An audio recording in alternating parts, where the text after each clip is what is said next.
ሰላም ኣብ መላእ ዓለም ዘለኹም ክቡራት ኣሕዋት ሰላም እግዚኣብሔር ምሳኹም ይኹን። ናይ ሎም መዓልቲ መደበይ እምበር ክትፈትውዎ ተስፋ እንዳገበርኩ ቅድሚ ናኦም ባለይክን እቶም ሓደሽቲ ዘለኹም ላይክ ሳብስክራይብ ከምኡ እንዳገበርኩም ነዚ መዓልታዊ ሒዘ ዝመፅእ ቪድዮታት ተኻፈልቲ ክትኮኑ ብክብሪ ይዕድመኩም። እቶም ምሳይ ፀንሑም ከዓ ከም ቀደምኩም ምትብባዕኩም ኣይፈለየኒ። ናይ ሎም መዓልቲ መደበይ እምበር ብጣዕሚ ኣገደስቲ ዝኾና ብፍላይ ኣብ ክሽኔና ኣዴታት ኮይና ብጣዕሚ ዝሕግዛና ማለት እዩ።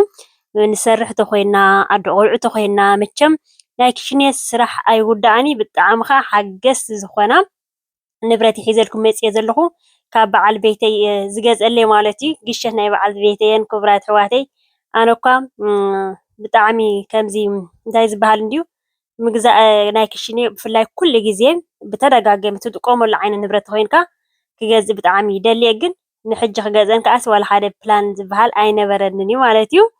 ስለዚ ክልተ ከሪአኩም እየ ብጣዕሚ ከዓ ኣገደስቲ እየን ማለት እዩ።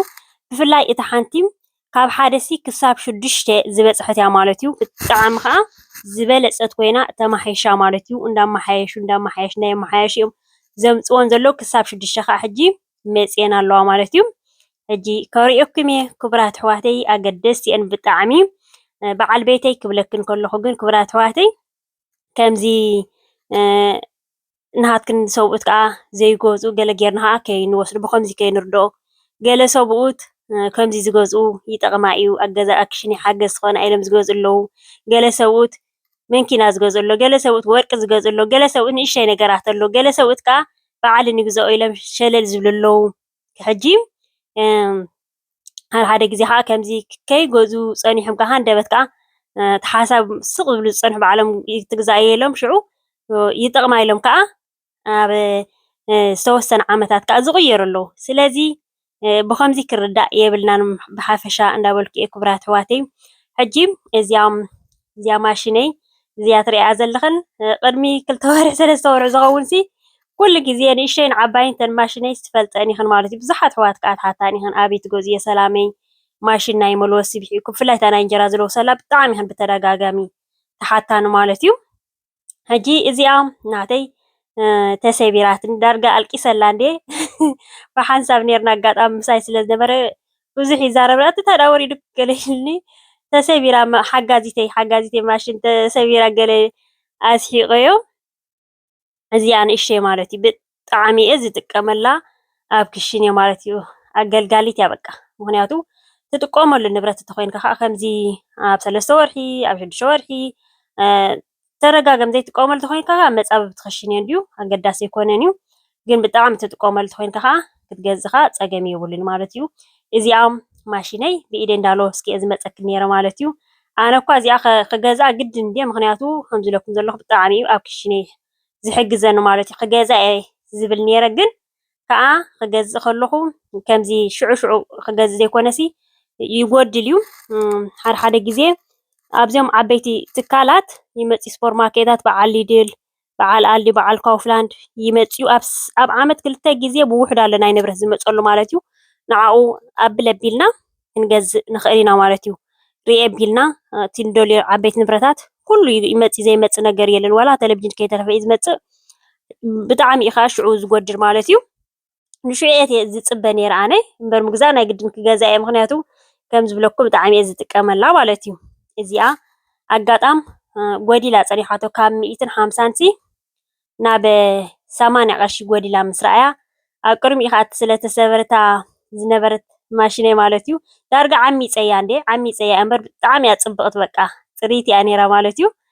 ዳርጋ ብዓመፅ እየ ሰቢረያ ብዝኾነ ንብረት ናይ ዝገዛእናዮ ዘይኮነ ጥንቅቅ ክንብለሉ ክንክእል ኣለና ማለት እዩ። ሕጂ እዚኣ ብ150 ዝነበረት ብ80 ቅርሺ ኣጋጣሚ እንታይ ዝበሃል ኢሉ ምስ ከደ ኣስቤዛ ኢሉ ምስ ከደ ተማልኣለይ ለዮ ጎዲላ ፀኒሓ ማለት እዩ። ሒዙለይ መፂኡ ብጣዕሚ ከዓ ሕጉሳትኒ ማለት እዩ። ምግዛእ ኣይተርፍኒ ግን ምስ ጎደለ እየ ዝብል ነይሮ ማለት እዩ። ኣጋጣሚ ግን ኣብ ኮፍላን መፂኡ ዋላ ኣብ ቲክቶክ ከማን ኣድቨርታይዝ ገለ ይገብርዋ ነይሮም ምክንያቱ ከም ዝጎደለት ማለት እዩ። ካብ 150 ናብ 80 ከም ዝበፅሐት ይገብርዋ ነይሮም ብጣዕሚ ብዙሕ ዝመፅእ ማለት እዩ።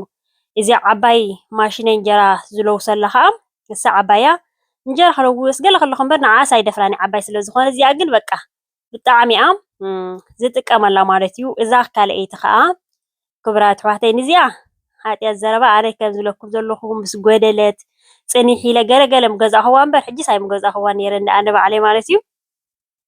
ግን ከዓ እተን ዝበለፃ ዝፀበቓ ኮይነን ዘለዋ ሕጂ ማለት እዩ በዓል 6 ካረአን ካብ ሓደ ጀሚረን እታ ናተይ ዝጥቀመላ ትሪኣ ኢኸን ሕጂ ከዓ ኣብ መጨረሻ ከሪአኩም እየ ቪድዮ ማለት እዩ። በዓል ሓደ ካራ መጀመርያ ምስ መፃ ኣለዋ ሓደ እየን ነይረን ማለት እዩ። ንስኣ ዝጥቀመላ ብጣዕሚ እያ ተገልግለኒ ስል ዝበለ ስለ ዝኾነት ይጥቀመላ እየ ብዙሕ። እዚኣ በዓል 6 ካራ መፅያ ኣላ ማለት እዩ።